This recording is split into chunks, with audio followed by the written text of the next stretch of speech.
Hello, my name is Michael Wend, and I'm an orthopedic surgeon here at OrthoVirginia, specializing in hip and knee surgery. I wanted to talk to you a little bit today about knee replacement surgery. Knee replacement surgery is a procedure that has literally changed the lives of millions of Americans over the last 50 years. Knee pain and pain caused by knee arthritis is a debilitating condition that can significantly impact the quality of life for those suffering from it. So I'd like to explain to you some of the indications for knee replacement and what we're doing with knee replacement surgery and some of the expectations with recovery after knee replacement. The most common indication for knee replacement surgery is osteoarthritis, which results in knee pain, stiffness, and dysfunction.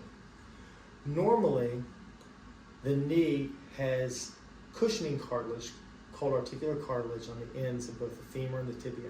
However, in the case of osteoarthritis, that cartilage starts to break down, resulting in areas where the bone is exposed.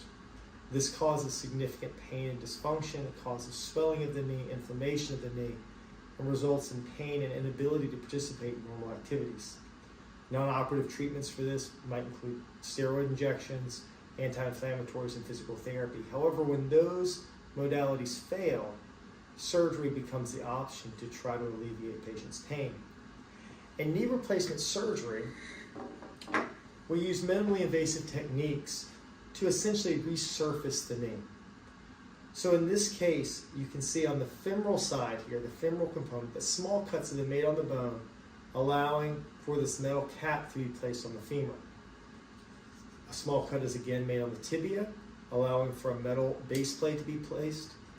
And then there's a plastic spacer that is placed in between, allowing for metal on plastic articulation instead of bone on bone.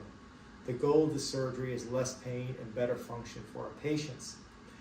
This surgery has changed a lot over the last several decades. Traditionally, patients stayed in the hospital for a week or two or several days after surgery. However, in the last 5 years, we have really changed our techniques using minimally invasive surgery and anesthetic techniques for pain control that have allowed patients to have surgery and go home the same day. So currently I perform hundreds of knee replacements a year on an outpatient basis at our ambulatory surgery centers. The goal of the surgery is to allow people to return to life as they want to live it. Surgery does involve physical therapy afterwards. Most of our patients are back at sedentary type work within a couple of weeks, and pain control is usually quite good. Overall, knee replacement has truly allowed our patients to overcome knee pain and return to the quality of life that they would like to have. Please visit us at OrthoVirginia to learn more about knee replacement surgery. We're happy to answer any of your questions and happy to try to help you overcome joint pain in your life. Thank you very much.